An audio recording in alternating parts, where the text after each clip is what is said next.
Hey everybody, it is Saturday, December 10th at 4:43 p.m. Purdue has just defeated Nebraska in Lincoln on the hardwood, 65-62. Ugly, ugly, ugly game on both sides. I think even Nebraska fans would say this one was ugly. Looked like they had a bricklaying contest or a mud fight or a rock fight or a tickle party, whatever you want to call it, offensively. Both teams set college basketball back a decade or so. But still, Purdue improves to 10-0 and finds a way to win on the road in the Big Ten, which every win on the road is beautiful, but somehow this one feels kind of ugly. Let me thank my sponsors. Thank you to our friends, Martin Vintage, martinvintage.com. Head over there. Still Christmas shopping time. Do it. Do it. Enter Boiled at checkout. Get 15% off. Get a t-shirt. Get a sweatshirt. You know what to do. And when on campus, head over to AJ's on Vine. Before you go there, go to eatajs.com. Order ahead so when you get there, your food is just waiting. Hot, crispy, fresh, juicy. Burgers, beef, and beer. That's AJ's. AJ's on Vine. So Purdue beats Nebraska in a rock fight in Lincoln. And you watched it. I see that already some of you diehards are live here. Thank you for tuning in. And that was a tough product to watch. So let's start. Let's go the whole thing. Let's look at the way the game folded out, the way the game played out, and why it played out that way. First, Big Ten officials are exactly what they've always been. They are who we thought they were, as a coach might say. They still suck. And on the road, they're especially different. So every time Purdue would try to dump it in, Nebraska's way of handling it was to drop into a double team. All good, all fair, all college basketball. But when you slap a person on the arm or the face or body them up using an arm bar for an extended time, because that rule has changed, that's a foul. But it wasn't a foul today. So that's the first thing. So that causes Purdue to change. And the next thing is Edey has to try to find guys on the outside. Number one, he wasn't very good finding them initially. He threw a couple passes that were in errant passes. They were picked off across the lane. And then when he'd find them, a lot of Purdue players decided they weren't going to hit jumpers. I mean, wide open looks over and over and over today that Purdue couldn't hit. And this wasn't just in the last 5 minutes of regulation, which was atrocious for Purdue offensively, but it was also in the entire game. Really, the only guy who hit, well, before I say it, Ethan Morton had a stretch early in the game where he hit, I think, 3 straight threes, which was awesome. Then he went cold. Lawyer was not hitting his threes, but was doing what he could driving. In fact, he had an amazing drive, finished with the dunk over the top of a Nebraska player's head. I think the guy's named Walker, which was hilarious because Walker was chirping the entire game if you were watching what I was watching.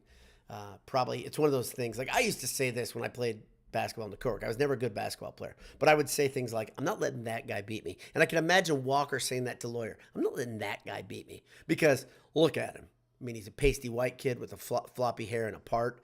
That guy's like, no way. That guy's not going to do it. And Lawyer just did it over and over and over. And I'll talk about the stats here in a second, how effective Lawyer was. But Lawyer was definitely Purdue's player of the game. But there's some other guys we can talk about, guys that made big plays that really mattered. For instance, Brandon Newman. Purdue needed 2 free throws down the stretch to secure actually, that was to get into overtime. I can't remember.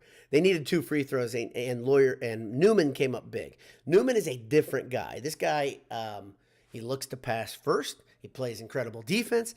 He's always hit his free throws. He's silky. So Newman was clutch. Another guy that was very good, like I said, Morton was solid. I'm going to talk about statistically why he was solid here in a minute. He was solid. And Edey statistically was eye-poppingly good, but he was missing the front end of his one-and-ones. Purdue missed a lot of free throws. Like I said, a lot of missed three-pointers, a lot of missed jumpers out in the wings, a lot of missed free throws. Those type of nights are the type of nights you lose. Those are games you lose, right? But Purdue wins, I think, simply because they made plays when they had to, and Nebraska simply is not very good offensively. Purdue had one, you guys can probably tell me the exact time. I think it was a minute and a half defensive possession versus Nebraska towards the end of regulation, where Purdue just couldn't grab a board. And that's pretty unusual for this Purdue team because they're so good on the glass and they attacked so much. But they kept having the ball hit one or two hands and then go out of bounds, or one and two hands and bounce in Nebraska players' hands. And yet they come away from the win. And that's your big takeaway. You can burn the tape. It's an ugly game. It's not a fun game to watch. Purdue played really, I don't know, just an ugly brand of basketball. Braden Smith struggled a lot. He would dribble into double teams. He'd dribble into fouls. He wasn't going to get the foul call today, clearly. Let's look at a couple plays that mattered to me. There's one where Lawyer had a dunk. It was like I talked about with Walker. He was fouled. He was hit in the face, smack right across the face. That's not a foul today. Another one, Smith. Smith looked a little bit out of control all day, but he had a really nice drive. Got past the first, let's call it levels of defense, like football. First level, fine. Second level, gets smacked around. Then he comes into a guy where he's a little bit out of control, like I said, but he was fouled by the third defender, and they called a charge. Things like that kind of stick with me, and it just reminds me of why college basketball is stupid. And I wish I'd keep my perspective in March and April and just say, this game's dumb. It's dumb because the officials make so much of a difference. And that steroid-using official that's also a law enforcement officer, I don't know his name. I don't care to know his name. He's so bad at his job. I mean, every time he's in a game, I'm like, how do you do what you do and keep your job? But somehow he does. But make no bones about it, Nebraska plays hard. They're a good team. They beat Creighton a week ago. So this is not like a fluke, them getting a team down in this grimy muck that is this type of game. And then they beat them. But Purdue was able to win in overtime, 65-62. Let me look at the stats really quickly, and then I'll look at some of the comments here. I really appreciate you guys tuning in live, listening to the tape. Both are fantastic. Thanks for making Boiled Sports part of your post-game shenanigans and tomfoolery and hijinks. All right, Purdue is 10-0. Nebraska is 6-5. Caleb first finished with 2 points. Not much to write home about from Caleb today, in spite of his heroics in the PR blitz with the elf stuff. Not a great game for him, but you know who played pretty well? Let's read this Zach Edey stat line. This is fun. 11 points, 17 rebounds. 17 rebounds and 7 blocks. He had 5 turnovers. Like I said, he was passing through traffic a lot, and the ball looked like it was slipping out of his hands. It's going to happen when you're getting the crap beaten out of you over and over and over. He struggled on defense versus, what's the guy's name? Let me see if I can find him. I guess the guy that, was it Walker? I can't tell you who it is. I can't remember his name. That's bad of me because I thought he played really well. Nebraska has a power forward / center with a bad hairdo who was really doing well on Edey all day. Edey couldn't get near him, but Edey got near everybody else. In fact, a couple of his shot blocks were thrown deep into the crowd. They were incredible, almost like he could have just jumped up and caught them. And I'd say Edey deserves a little bit of some commendation for just grabbing 17 boards. He was really the only guy who was consistent on the glass. Of course, second, when you look at this, it gets me. It's got me 3 times this season, and I didn't look at the stats before. And I know Newman played a solid game because he had those key free throws. But this is awesome. Newman grabbed 7 boards. Brandon Newman grabbed 7 boards, and he keeps doing it. He's a different player, and I love this guy for it. I'm going to not get to my dude until I really have to. Braden Smith had some struggles today, like I said, but he had 8 points, 6 boards, 4 assists. Turned the ball over 3 times. I thought it would have been more than that. Then finally, Fletcher Lawyer, 22 points and 3 rebounds. Let's see, no assists, which kind of stinks. But Morton, like I said, it wasn't 3 threes in a row. It was 2 threes, and then he had a free throw later. He finishes with 7 points, 3 assists. Anybody else is noteworthy? Let's look. So let me look at my secondary stats, which are always important to me. I always say, got to hit about 70% of your free throws, especially in a road game, to win. Purdue hit 60% today. Hey, not good. It's like the old problem Purdue had last year from the free throw line rears its ugly head. But the good news is they shot well from the field. No, they didn't. 39%. And from 3-point, they shot well. No, they didn't. 24%. So that's a lousy day. 7 for 29 from 3. But on the other side, here's probably the reason Purdue wins. Nebraska shot 28% from three, 31% from the floor. And then let's see that wow. Okay. So the things that Purdue usually dominates this season is rebounds and assists. That didn't happen today. In rebounds, they won by 2, 46-44. In assists, they lost. Nebraska had more assists. And in steals, Nebraska had more steals. They had 6, Purdue had 3. Purdue blocked shots more. Purdue didn't take good care of the ball. 12 turnovers is not the end of the world, but not great. But the big thing, they leave Lincoln, that god-awful place, with the win and improved to 10-0. They're 4th in the nation. Tonight, 2 of the teams that are in front of them are playing. No, wait, that's wrong. Right now, as we speak, Houston is playing Alabama. I think that's number 1 versus number 8. I don't know who's going to win. Texas has already lost. I don't think Virginia has much of a challenging game. Maybe I'm wrong. But who gives a damn? Because it's December, and we've been through this. And Purdue fans, let's be better than that. Ryan, let's be better than that. All right, so here we go. Let's look at some of the comments. Like I said, appreciate you guys tuning in live. Nate Hartman, my pal from Ross Aid and virtually as well, says, got a bit of a break there at the end. I'll take it. No doubt, man. Sometimes it's better to be lucky than good. Purdue simply couldn't grab a loose ball and instead finds a way to win. So, dang, that's good to win. Mohill 93 says, anything interesting happened today? Yeah, it was interesting. The whole thing is interesting. Everybody's got their half of their attention fixed upon message boards and Twitter, waiting for something to break, story to break. But that hasn't happened yet on the coaching side. I'm surprised Mohill 93 wasn't at Lincoln because he likes to travel, or she. I don't know. I really don't know who that is. I apologize. Brian T says this game shows how vulnerable any team can be. Exactly. And Purdue, as scrappy as they are, really everything that made them great this year almost was laid waste. Like, think about they were still scrappy. They were still gritty. They did that as a team. There's a lot of effort, which is awesome, but man, didn't shoot well. We're not opportunistic, right? That's one thing they've been very good at this season, is when an opportunity has arisen where a team can't hit the shot, they go down and make the difference. When a team leaves them open, they make a difference. They hit the shots. They didn't do that tonight. The rebounding was not great tonight. All the things, but they leave with a victory. Really, that's a heck of a win. If you could feel the Nebraska energy, not only from the guys on the court, but the fans, it was excellent. That little number, that low number next to Purdue is going to create havoc for them until they figure out how to deal with it. And they clearly were not ready for what was coming for them in Lincoln, but they found a way to win. Boilermaker 63 says, Fletcher Lawyer, man, holy cow. Yeah, Fletcher Lawyer is a good basketball player. And thank God he's consistent because he looks awesome. Ted Berkey has a great point. All wins are beautiful, but this not as handsome as the BS crew. And what is Ted? I mean, Jimmy, look at this. As, a fifth of the BS crew, I can tell you that, yeah, it's a pretty handsome group. We can't do anything about that. Nathan says the same thing. Managed to get a win despite not being able to shoot. Have to be thankful for that. I'm going to scroll down a little bit. Joe Ensley says, I blame the Nebraska talk during the handsome hours.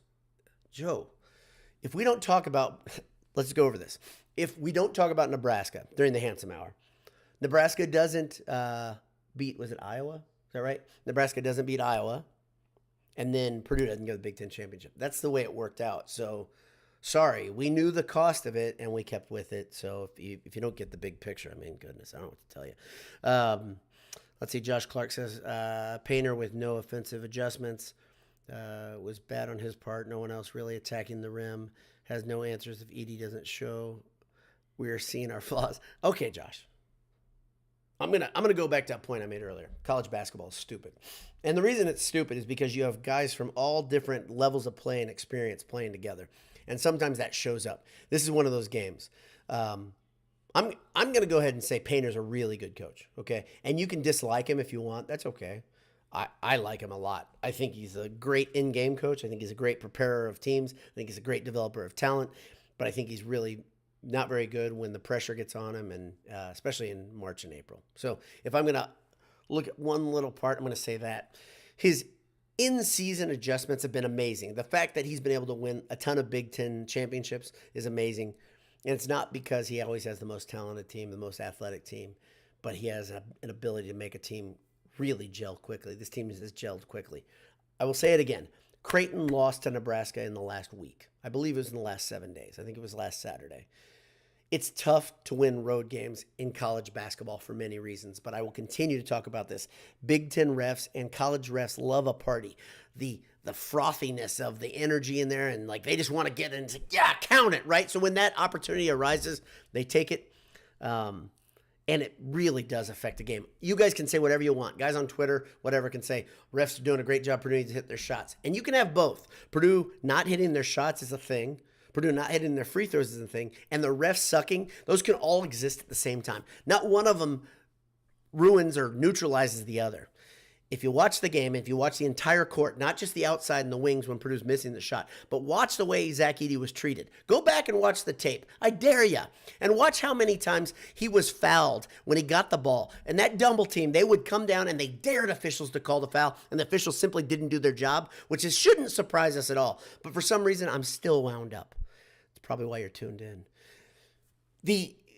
The continuing problem with college basketball is officials that don't know how to handle a big atmosphere and don't know how to handle a big human like Zach Edey. They simply don't know how to call the game when a guy that big is involved, especially Big Ten officials. And it doesn't matter how many off-season meetings they seem to have.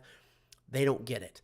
Oh my gosh, Purdue has a 7-footer. Newsflash, it's a little bit different. And teams are going to play them physical. And guess what? Teams are always, this is my newsflash to Purdue's team. If you got any parents of players on here, which I don't think I do, they're going to get this every freaking game.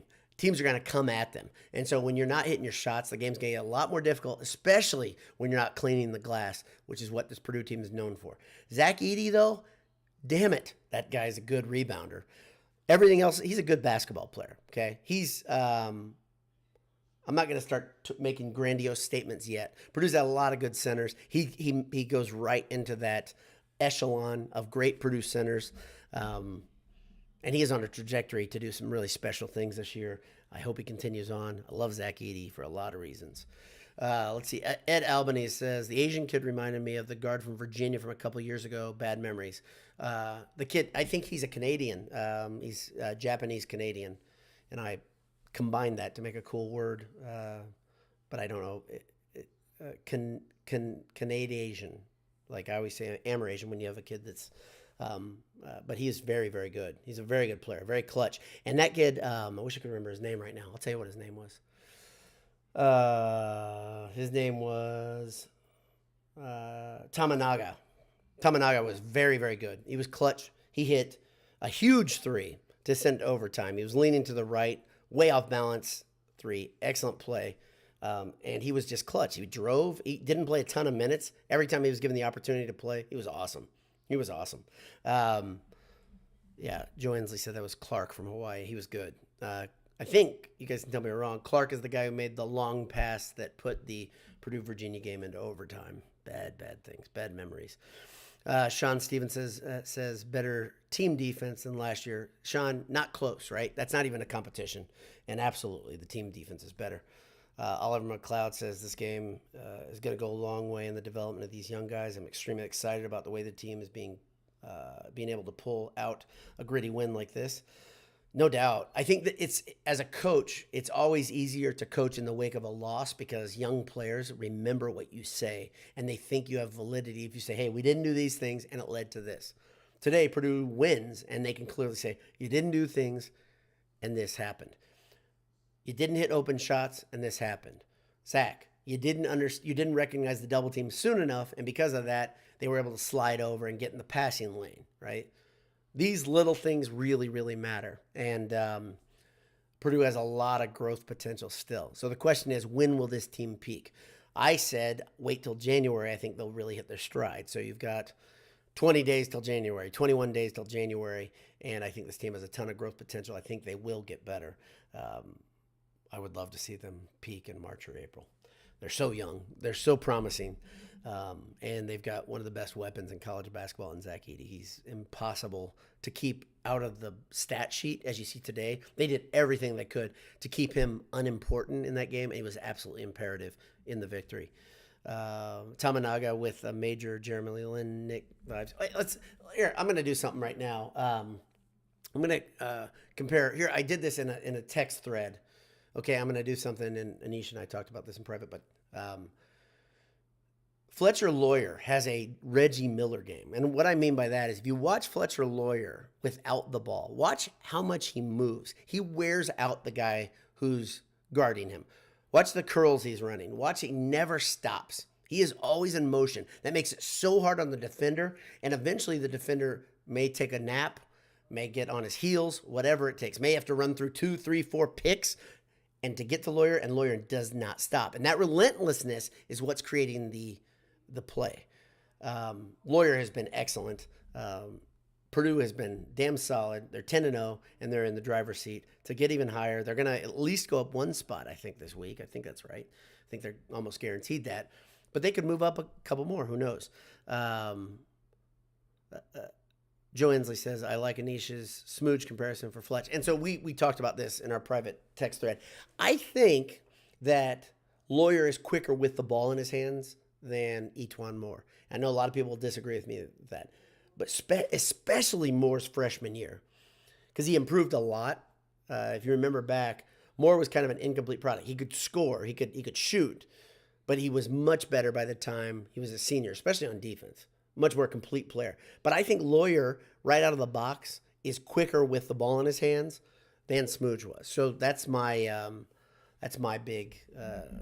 I literally think John Shire is a great comparison. And when Purdue's got players you can compare with Duke players from the 90s, I guess, from the 90s, you're doing some good stuff. This team is really good and really well built. Mohill 93 backs me up. I don't think he even knew it. It says Moore wasn't quick, I felt, just smooth. Moore was very smooth. He was effortless. And Anish says his strides were big and unusual. He kind of looked like he was almost on ice. I think it's a good comparison. But I still think Lawyer is quicker with the ball in his hands. So I guess they'll have to race to settle that. And E'Twaun's a little long in the tooth. So anyway, I'm at 22 minutes. I'm going to wrap it up. I do appreciate everybody tuning in live and in taped. Purdue improves to 10-0. Let me check because I haven't looked recently. They step back out of conference here in a second. Next game is versus Davison. So that's fun. So they play the Lawyer Bowl next game. Fletcher and his brother get to play each other. That's a lot of fun. And we're getting closer and closer to a little bit of a Christmas break. So Merry Christmas to you a little bit early. I haven't wished that to you, listener, viewer, yet. Merry Christmas to you and your family. Have a great evening. God bless you. Hammer down. Hopefully next time I talk to you, Purdue is introducing a new football coach. We'll see you.